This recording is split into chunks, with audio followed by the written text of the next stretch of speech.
What would you do if the family you helped every single day turned around and showed you nothing but profound disrespect? In today's story, the protagonist discovers the ugly truth behind his family's smiles, and his response is a masterclass in how to demand the respect you're owed. My name is Liam, I'm 29, and my wife, Chloe, is 30. We have two wonderful little boys, aged 5 and 3. Chloe has a full-time office job, while I have the fortune of working from home with an incredibly flexible schedule. As long as I meet my deadlines, my hours are my own. Living nearby are my sister, Brenda, who is 26, and her 30-year-old husband, Rick. They both work full-time and have a 5-year-old daughter. My niece, Tessa. Given my flexible work life, it just made sense for me to handle the daycare runs. So, every day, I'd drop off and pick up my niece Tessa along with my own 2 sons. I genuinely didn't mind. I thought it was wonderful for the cousins to grow up spending so much time together,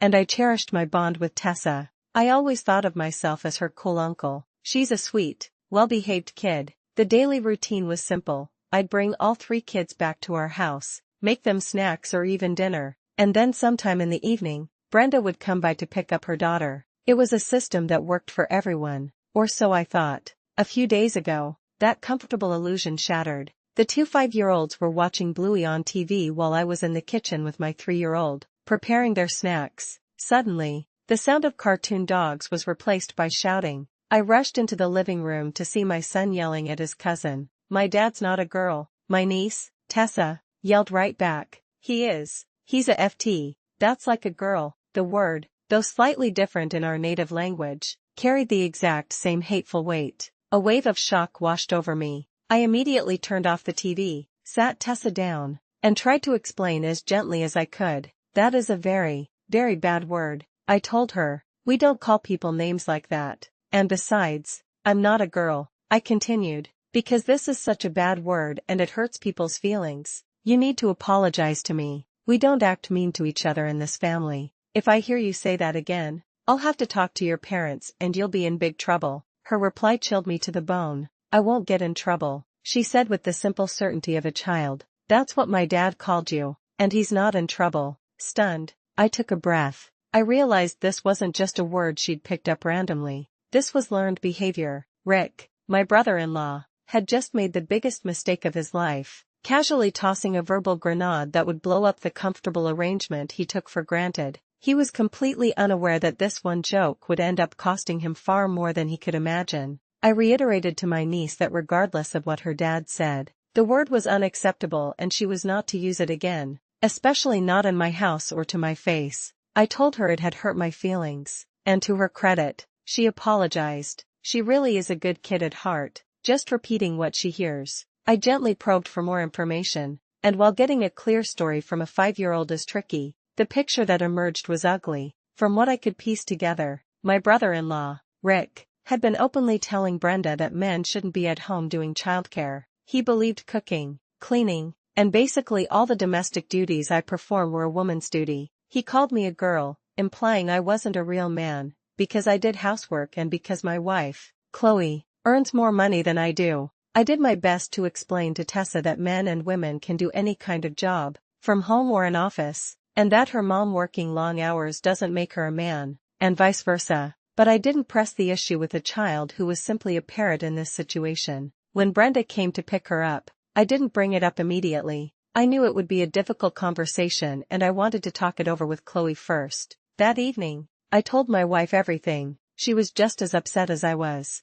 I told her I felt I deserved an apology from both Rick and Brenda, and Chloe agreed completely. So, I called my sister. After I explained what happened, her response was like a slap in the face. It's just a word, Liam, she said dismissively. You're blowing it out of proportion. Obviously, Rick doesn't dislike you. This was the moment I realized I wasn't just free childcare, but that my feelings meant nothing at all. As one person later commented, this was a complete lack of respect, showing how my family truly saw me, as free childcare and nothing else. I don't care if he dislikes me or not, I shot back, my voice rising. He is talking shit about me to my niece, the child I take care of for you every day, and you're just sitting there, completely chill about it instead of standing up for me. That's just how Rick is, she said, as if that excused everything. You should stop being such a drama queen. This revealed Brenda's core weakness, a complete unwillingness to confront her husband's toxic behavior,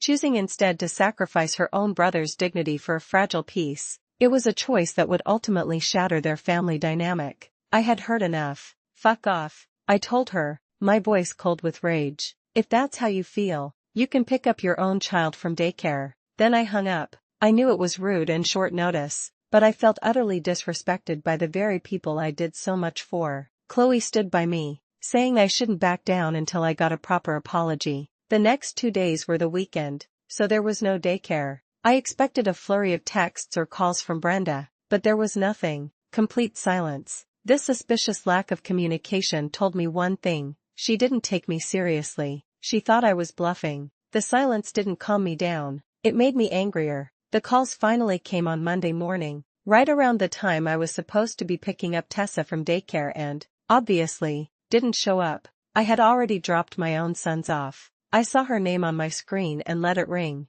I know it was petty, but after stewing for 2 days, letting her stew for a few hours felt perfectly appropriate. When she called again around noon, I answered. I was ready, almost smugly, to tell her I was waiting for that apology, but she didn't give me a chance. She immediately launched into a tirade, screaming about how irresponsible I was, how I'd flaked on her, and how she was now incredibly late for work. I just calmly replied, I told you I wasn't going to pick her up. You had 2 days to make arrangements. And then I hung up again as she continued to yell. She kept calling and texting, begging me to pick up Tessa. I replied with a simple I will not be, and then stopped responding. That afternoon was hard. When I arrived at daycare to get my boys, Tessa was there, her eyes lighting up, expecting to come with me. Telling her no was one of the toughest things I've had to do. I knelt down and explained, honey, your mom and I are in a little fight right now, but I promise I'll pick you up again as soon as we work it out.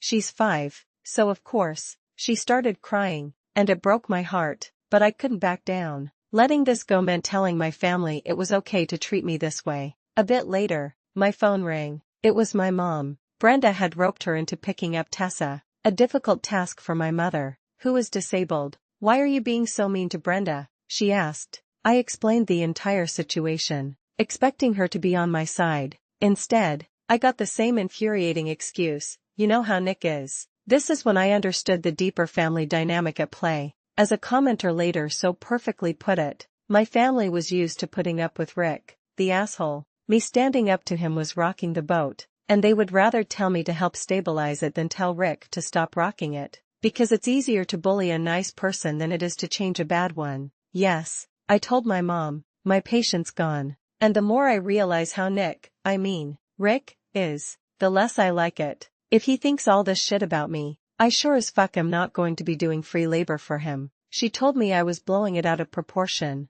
I'm not the one blowing this up, I said. All I asked for was a simple apology, and all of you would rather go through this entire drama than just give me one. She told me to be the bigger man. I told her I was done and to have fun with Tessa, then hung up. That evening, the man himself called, Rick. I hesitated, but a tiny part of me hoped this was it. The apology. It wasn't. Your behavior is causing Brenda great distress, he said, his voice dripping with condescension. We're family. How can you do this to your own sister? Since we're family, I countered, how can you talk shit about me to your kid, the one I take care of for you every single day? He laughed it off. I was only joking. It was all in good fun. It wasn't good, and it wasn't fun for me, I said flatly. I want an apology. He exploded. You really are a FT, can't even take a joke, he screamed. You're a hysterical little girl. Fuck off, I said, my voice eerily calm. I'm done with you.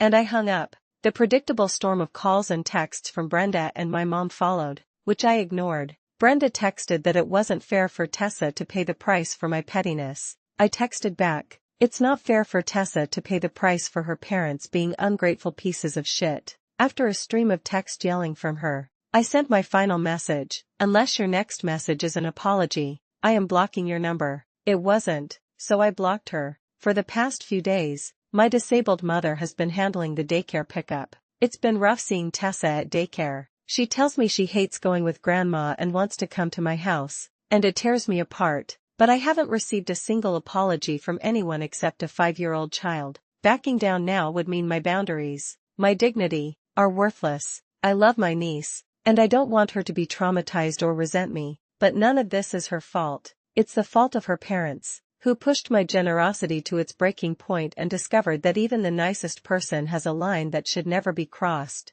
This story is a powerful lesson in self-respect. Setting boundaries with people who exploit your kindness isn't being cruel. It's a necessary act of self-preservation. You teach people how to treat you, and sometimes, the lesson has to be harsh. So, let me ask you, have you ever had to cut off a service or favor you provided for family because they took you for granted? What was the final straw that made you say enough is enough?